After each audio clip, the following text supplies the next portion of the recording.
سلام زخبركم تخطاتلتي مدبنا نلو معنتي بزعبا نيلسون مانديلا استزاربو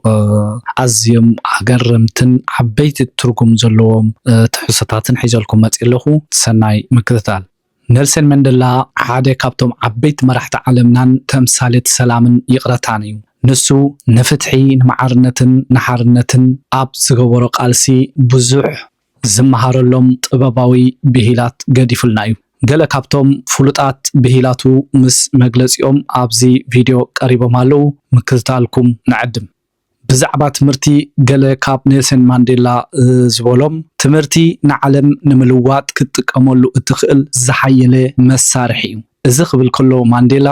ንትምህርቲ ከም መሰረት ናይ ኩሉ ለውጢ እዩ ዝሪኦ ነይሩ ሓደ ሕብረተሰብ ካብ ድኽነት ድንቁርናን ዓመፅን ሓራ ክወፅእ እንተኮይኑ ኣባላቱ ክመሃሩ ከም ዘለዎም ይኣምን ትምህርቲ ማለት ንሰብ ክሓስብ ክመራመርን መሰሉ ክሓትትን ዓቕሚ ስለ ዝህቦ ዓለም ንምቕያር ካብ ጠበንጃ ንላዕሊ ትምህርቲ ሓያል ምዃኑ ዘረዲ እዩ ካልእ ብዛዕባ ትብዓት እውን ሓደ ብሂል ተዛሪቡ ነይሩ እቲ ብሂል ትብዓት ማለት ስእነት ፍርሒ ዘይኮነስ ኣብ ልዕሊ ፍርሒ ምዕዋት ማለት ምዃኑ ተማሂረ ተባዕ ሰብ ማለት ዘይፈርሕ ዘይኮነስ ነቲ ፍርሑ ዝሰዓሮ ሰብ እዩ ክብል ገሊፅዎ ነይሩ ንሱ ኣባሃህልኡ ፍርሒ ተፈጥራዊ ስምዒት እዩ ማንዴላ ባዕሉ እውን ኣብቲ ናይ ቃልሲ ዘመኑ ይፈርሕ ከም ዝነበረ ይገልጽ ይኹን እምበር ተባዕ ሰብ ክበሃል እንከሎ እቲ ንፍርሑ ተገዚኡ ድሕሪት ዝተርፍ ዘይኮነስ ነቲ ፍርሑ ተጋጢሙ ንቅድሚት ዝስጉም እዩ እዚ ብሂል እዚ ኣብ ህይወትናን ጸገማት ክጋጥሙና እንከለው ካብ ፍርሒ ተላዒልና ክንሓንኽ ዘይኮነስ ንፍርሒ ስዒርና ክንሰርሕ የተባብዓና ማለት እዩ ብዛዕባ ዘይከኣል ዝመስሉ ነገራት ካብ ዝበሎ ሓደ ነገር ክሳብ ዝዕመም ወይ ድማ ዝፍጸም ወትሩ ዘይከኣል ኮይኑ እዩ ዝስማዓካ እዚ ማለት ማንዴላ መግለጺ ክህበሉ ከሎ ነቲ ዓለታዊ ኣፓርታይድ ንምውዳቅ ክቃለስ እንከሎ ብዙሓት ሰባት ከም ዘይከኣል ይርእይዎ ነይሮም እዮም ንሱ ግን ጸኒዑ ብምቅላሱ ነቲ ዘይከኣል ዝመስል ዝነበረ ዓወት ኣመዝጊብዎ እዚ ብሂል እዚ ኣብ ህይወትና ዓበይቲ ሸቶታት ክህልውና እንከለው እቲ ቃልሲ ከቢድ ስለ ዝኾነ ጥራይ ኣይከኣልኒው ኢልና ተስፋ ከይንቆርጽ የዘኻኽር ብዛዕባ ቅርሕንትን ይቕረታን እውን ገለ ነገር ኢሉ ነይሩ ቅርሕንቲ ወይ ቂምታ ሒዝካ ምጽናሕ ማለት ንስኻ መርዚ ሰቲኻ ጸላኢኻ ክመውት ከም ምጽባይ እዩ እዚ እንታይ ማለት እዩ ማንዴላ ን27 ዓመታት ኣብ ቤት ማእሰርቲ ድሕሪ ምጽንሑ ክወፅእ እንከሎ ንጸላእቱ ይቕረ ኢሉሎም እዩ ንሱ ከም ዝብሎ ቂምታ መሓዝ ንጸላኢኻ ዘይኮነስ ንዓኻ እዩ ዝጎድኣካ ንልብኻ ባሕርቆትን ቂምን እንተመሊእካዮ ሰላም ክትረክብ ኣይትኽእልን ስለዚ ይቕረታ ምግባር ንርእስኻ ሓራ ንምውፃእ ዝግበር ስጉምቲ እዩ ክብል ይገሊፅዎ ብዛዕባ ዓወትን ውድቀትን እውን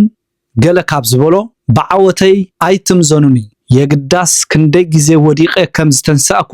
ምዘኑኒ ክብል እውን ኣገራም ዝኾነ ኣባህላ ተዛሪቡ ነይሩ ንሱ ማለቱ መብዛሕትኡ ግዜ ሰባት ነቲ ናይ መወዳእታ ዓወት ጥራይ እዮም ዝርእዩ ማንዴላ ግን ናይ ሓቀኛ መሪሕነትን ጥርጣረን መዐቀኒ ውድቀት ምስ ከጋጥመካ ዳግማይ ናይ ምትንሳእ ዓቕሚ ምዃኑ እዩ ዝገልጽ ኩሉ ሰብ ይወድቕ እቲ ፍልሊ ዝፈጥር ግን እቲ ተስፋ ከይቆረጽካ ተንሲእካ ጉዕዞኻ ትቕጽለሉ ጽንዓት እዩ ብዛዕባ ጽልኢ ካብ ዝበሎም ድማ ምስ እንርኢ መንነቱ ድሕረ ባይትኡ ሃይማኖቱ መሰረት ጌርካ ንኻልእ ሰብ ብምጽላእ ዝውለድ ሰብ የለን ሰባት ምጽላእ ይመሃሩ እዮም ምጽላእ ክመሃሩ ካብ ከኣሉ ድማ ፍቕሪ ክመሃሩን ይኽእሉ እዮም ከመይሲ ፍቕሪ ካብ ጽልኢ ንላዕሊ ንልቢ ሰብ ቀራቢት እያ ኢሉ ነይሩ ንሱ ማለቱ ጽልኢ ተፈጥሮኣዊ ዘይኮነስ ሰብ ዝመሃሮ ነገር ምዃኑ ይገልጽ ስለዚ ሕብረተሰብ ንደቁ ብጽልኢ ኣብ ክንዲ ዘዕብዮም ብፍቕርን ብውሕስነትን ከሃንጾም ከም ዝኽእል ዘመልክት ዓሚቕ ሓሳብ እዩ ብዛዕባ ሓርነትን ወይ ድማ ናጽነት ክዛረብ ከለውን ሓራ ምዃን ማለት ነቲ ዝኣሰረካ ሰንሰለት ምብጣስ ጥራይ ዘይኮነስ ነቲ ናይ ካልኦት ሓርነት ብዘኽብርን ብዘተባብዕን መንገዲ ምንባር ማለት እዩ እዚ ማለቱ ማንዴላ ክብል ከሎ ሓርነት ከም ውልቃዊ ረብሓ ጥራይ ኣይኮነን ዝርያ ነይሩ ናይ ሓቂ ሓርነት ንስኻ ካብ ማእሰርቲ ምውፃእካ ጥራይ ዘይኮነስ ካልኦት ሰባት እውን ከማኻ መሰሎም ተሓሊሎም ክነብሩ ክትሰርሕ እንከለኻ እዩ እዚ ብህል እዚ ሓላፍነት ዝመልኦ ሓርነት ክህልወና የዘኻኽር ብዛዕባ ቋንቋን ምርዳእን እውን ገለ ኢሉ ነይሩ ምስ ሓደ ሰብ ብዝርድኦ ቋንቋ እንትደኣ ተዛሪብካዮ ናብ ኣእምሮኡ ይበፅሕ ብቋንቋኡ ወይ ድማ ብናቱ ኣዳዊ ቋንቋ ወይ ቋንቋ ኣደ እንትደኣ ተዛሪብካዮ ግን ናብ ልቡ እዩ ዝበፅሕ ማንዴላ ነዚ ክገልጾ እንከሎ እዚ ብህል እዚ ብዛዕባ ዘመናዊ ኣተሓሳስባ ጥራይ ዘይኮነስ ብዛዕባ ስምዒታዊ ምትእስሳር እዩ ዝዛረብ ሰባት ብባህሎምን ብቋንቋኦምን ክንቀርቦም እንከለና ዝያዳ ፍቅርን እምነትን ክንሃንጽ ከም እንኽእል እዩ ዝገልጽ ሰባት ብሓንሳብ ጥራይ ዘይኮነስ ብልቢ ክራዳድኡ ከም ዘለዎም ዘመልክት እዩ ብዛዕባ ንድኽነት ምስዓር እውን ዝተዛረቦ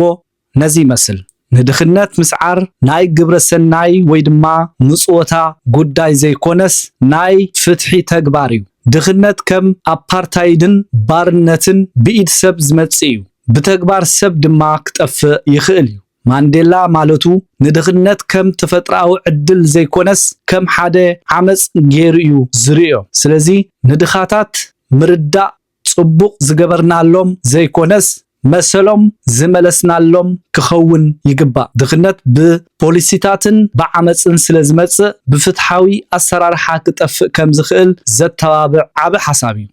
ብዛዕባ መሪሕነት ድማ ከምዚ ኢሉ ነይሩ ሓደ መራሒ ከም ጓሳ ክኸውን ኣለዎ እቲ ጓሳ ድሕርቲ መጓሰ እዩ ዝስጉም እቶም ዝቐልጠፉ ድማ ንቅድሚት ክኸዱ ይሓድጎም እቶም መጓሰ ግን እቲ ጓሳ ካብ ድሕሪት ኮይኑ ይመርሖም ከም ዘሎ ኣይፈልጡን እዮም ብኣገላልጻ ማንዴላ እዚ ካብ ድሕሪት ምምራሕ ዝበሃል ፍልስፍና እዩ ሓደ ጥፉእ መራሒ ኩሉ ግዜ ኣነ እናበለ ቅድሚት ዝስራዕ ዘይኮነስ ነቶም ዝመርሖም ሰባት ዓቕሞም ከውፅኡ ዕድል ዝህብን ካብ ድሕሪት ኮይኑ ዝድግፎምን እዩ ሓቀኛ መሪሕነት ንሰባት ሓያልን ስልጣንን ምሃብ ምዃኑ የረድእ ብዛዕባ ጥዕና ኣእምሮን ልብን እውን ዓቢ ሓሳብ ኣቕሪቡ ነይሩ ጽቡቕ ኣእምሮን ወይ ድማ ብልሒ ጽቡቕ ልብን ሕያውነትን ወትሩ ዘይሰዓር ጥምረት እዮም ብኣባህላ ማንዴላ ብልሒ ጥራይ እንተሃልዩካ ሰብ ክተጥቃዕ ወይ ክትጥብር ትኽእል ኢኻ ሕያውነት ጥራይ እንተሃልዩካ ድማ ብቐሊሉ ክትጥበር ትኽእል ኢኻ እዚ ክልተ ሓቢሩ ምስ ዝኸይድ ግን ምስትውዓልን ርህራሄን ሓደ ሰብ ንዓለም ዝጠቅም ዓብ ስራሕ ክሰርሕ ከም ዝኽእል ይገልጽ ብዛዕባ ለውጢ ካብ ዝበለውን ንዓለም ክንቅይራን ዝሓሸት ቦታ ክንገብራን ንኽእል ኢና ለውጢ መምጻእ ኣብ ኢዶም እዩ ዘሎ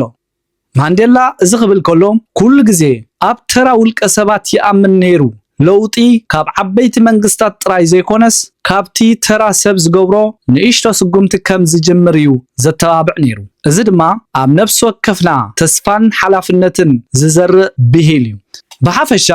ብሂላት ኔልሰን ማንዴላ ኩሎም ኣብ ጽንዓት ተስፋ ዘይምቁራጽ ይቕረታን ሰብኣውነትን ዝሰረቱ እዮም ንሱ ብቃሉ ጥራይ ዘይኮነስ ብተግባሩ እውን ኣብነት ዝኾነ መራሒ ነይሩ ናይ ማንዴላ ህይወት ካብ ጽልኢ ናብ ፍቕሪ ካብ ሕነ መፍዳይ ናብ ይቕረታ ካብ ውልቃዊ ረብሓ ናብ ህዝባዊ ኣገልግሎት ዝተሰጋገረሉ ታሪኽ እዩ እዞም ብሂላት ድማ ነቲ ንሱ ዝገብሮ ዓሚቕ ሰብኣዊ ርህራሄን ጽንዓትን ዘንጸባርቑ እዮም ክቡራት ተኸታተልቲ ንሎሚ እዚአን ይጠቕማን ዝበልኩወን ካብ ብሂላት ኔልሰን ማንዴላ ካብ ባሕሪ ብጭልፋ ሒዘልኩም መጽ ጸኒሕ ኣለኹ ኣብ ዝቕጽል ብኻልእ ትሕዝቶ ካልእ ዝተረፈ ኣባህላ ወይ ድማ ብሂላት ናይ ኔልሰን ማንዴላ ሒዘልኩም ክሳብ ዝመጽእ ሰሰናይ